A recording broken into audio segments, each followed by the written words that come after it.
Corona virus RNA virus का एक समूह है। आरएनए वायरसेस जो स्तनधारियों और पक्षियों को प्रभावित करता है। यह मनुष्यों और पक्षियों के वाइन पाइप और लंग्स को संक्रमित करता है, जो हल्के से लेकर घातक तक हो सकते हैं। इंसानों में हल्की और सामान्य सर्दी की तरह हो सकता है या फिर सार्स एनईआरएस जैसे अधिक घातक हो सकता है।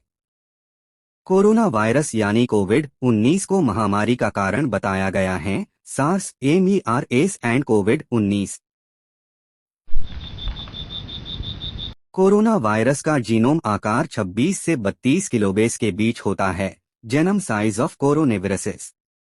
उनके पास खास क्लबाकार की स्पाइक्स हैं जो उनकी सतह से प्रोजेक्ट होती हैं। यह इलेक्ट्रॉन माइक्रोग्राफ में सौर कोरोना की याद ताजा कराती है, जिससे उसका नाम निकला है, reminiscent of solar corona. Corona virus नाम लैटिन कोरोना से लिया गया है, लैटिन कोरोना, जिसका अर्थ है मुकुट या पुष्पांजलि। यह नाम जून अल्मेडा और डेविड टायरेल द्वारा गढ़ा गया था। जून एल्माइडा एंड डेविड टेरल, जिन्होंने पहली बार मानव कोरोना वायरस को देखा और अध्ययन किया था। इस शब्द का प्रयोग पहली बार 1968 में नेचर जर्नल में वायरस के नए परिवार को नाम देने के लिए किया गया था, एटिमोलॉजी ऑफ कोरोना वायरस। जानवरों में कोरोना वायरस संक्रमण की सबसे पहली रिपोर्ट 1920 के दशक के अंत में उत्तरी अमेरिका में पालतू मुर्गियों श्वसन संक्रमण के दौरान आई। Earliest reports of corona virus infection in animals. मानव कोरोना वायरस की खोज 1960 के दशक में की गई थी। ईसी कैंडल, मैल्कम बायनो और डेविड टायरेल ने 1961 में एक असामान्य सर्दी जुकाम के वायरस को भी 814 नाम किया था, discovery of human coronaviruses. Corona virus बड़े, मोटे तौर पर गोलाकार कण होते हैं जिनकी सतह बिल्कुल अलग होती है। उनका आकार 80 से 120 nm के औसत व्यास के साथ बेहद परिवर्तनशील है। इनका कुल आणविक द्रव्यमान औसतन 40,000 है। वे कई प्रोटीन अणुओं के साथ एक कवर में होते हैं। लिपिड बाइलेयर कवर, झिल्ली प्रोटीन और न्यूक्लियोकैप्सिड वायरस की रक्षा करते हैं। Structure of corona virus. Covid के नए वेरिएंट मिलने पर कर्नाटक सरकार ने लोगों को बाहर जाने पर मास्क लगाने की सलाह दी है।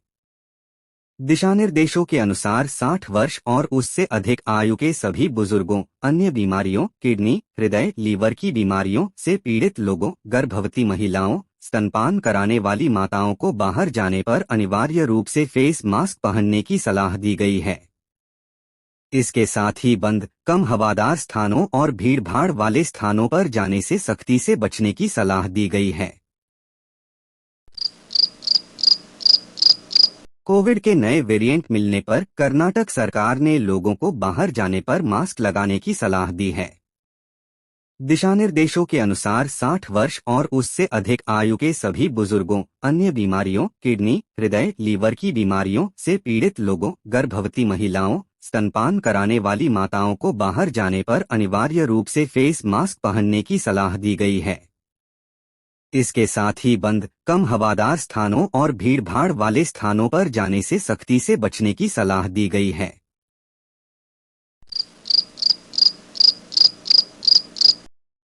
केंद्रीय स्वास्थ्य मंत्रालय भी कर सकती है समीक्षा। केंद्रीय स्वास्थ्य मंत्रालय ने सोमवार को भारत के कुछ राज्यों, केंद्र शासित प्रदेशों में कोविड-19 मामलों में ताजा वृद्धि और नए JN.1 सबवेरिएंट के पहले मामले का पता चलने पर राज्यों को सलाह जारी की है। कोरोना के नए वेरिएंट मिलने पर सरकार सतर्क दिख रही है। इसको लेकर बुधवार को राज्यों के स्वास्थ्य मंत्रियों के साथ केंद्रीय स्वास्थ्य मंत्री कर समीक्षा बैठक सकते हैं। नए साल को लेकर दी गई सलाह। कर्नाटक के पड़ोसी राज्य केरल और तमिलनाडु में कोविड-19 मामलों की संख्या में वृद्धि के कारण कर्नाटक में स्वास्थ्य और परिवार कल्याण सेवा आयुक्तालय ने मंगलवार को आशंकाओं के बीच साल के अंत के जश्न के दौरान कई दिशानिर्देशों के साथ एक सलाह जारी की। केरल और तमिलनाडु में JN.1 उपसंस्करण के शुरुआत के साथ साथ क्रिसमस और नए साल के जश्न के दौरान विशेष रूप से बंद स्थानों में भीड़ बढ़ने की उम्मीद के संदर्भ में यह सलाह जारी की गई है। दिशानिर्देशों के अनुसार 60 वर्ष और उससे अधिक आयु के सभी बुजुर्गों, अन्य बीमारियों, किडनी, हृदय, लीवर की बीमारियों से पीड़ित लोगों, गर्भवती महिलाओं, स्तनपान कराने वाली माताओं को बाहर जाने पर अनिवार्य रूप से फेस मास्क पहनने की सलाह दी गई है और साथ ही बंद, कम हवादार स्थानों और भीड़भाड़ वाले स्थानों पर जाने से सख्ती से बचने की सलाह दी गई है। हाल में JN.1 स्वरूप के मामले कई देशों में सामने आए हैं और दुनिया में इस स्वरूप के मामले बढ़ रहे हैं। भारत में भी इस स्वरूप का मामला सामने आया है। WHO के अनुसार ये अब global initiative on sharing all influenza data GISAID से जुड़े BA.2.86 वंशानुक्रम लीनिएज से संबंधित है।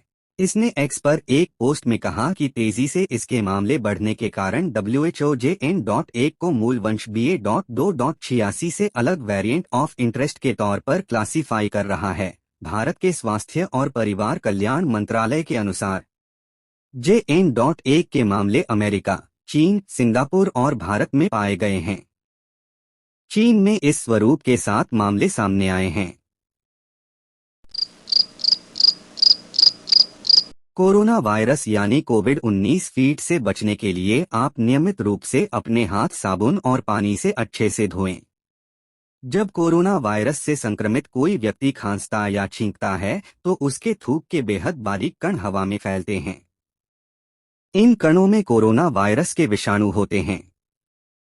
संक्रमित व्यक्ति के नजदीक जाने पर ये विषाणुयुक्त कण सांस के रास्ते आपके शरीर में प्रवेश कर सकते हैं। अगर आप किसी ऐसी जगह को छूते हैं जहां ये कण गिरे हैं और फिर उसके बाद उसी हाथ से अपनी आंख, नाक या मुंह को छूते हैं तो ये कण आपके शरीर में पहुंचते हैं। ऐसे में खांसते और छींकते वक्त टिश्यू का इस्तेमाल करना, बिना हाथ धोए अपने चेहरे को न छूना और संक्रमित व्यक्ति के संपर्क में आने से बचना इस वायरस को फैलने से रोकने के लिए बेहद महत्वपूर्ण है। सरकार की गाइडलाइन का पालन करें। कोरोना होने पर टेस्ट के साथ डॉक्टर की सलाह का पालन करें, साथ में लिखी गई दवाएं भी खाएं और स्वास्थ्य मंत्रालय के नियमानुसार क्वारंटाइन होने की स्थिति का पालन करें।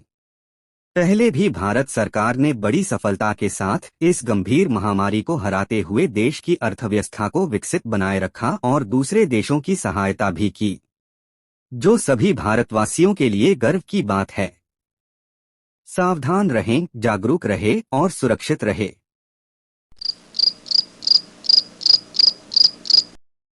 यू सॉल्यूशन चैनल से जुड़े रहने के लिए और पूरा वीडियो देखने के लिए बहुत बहुत आभार, धन्यवाद।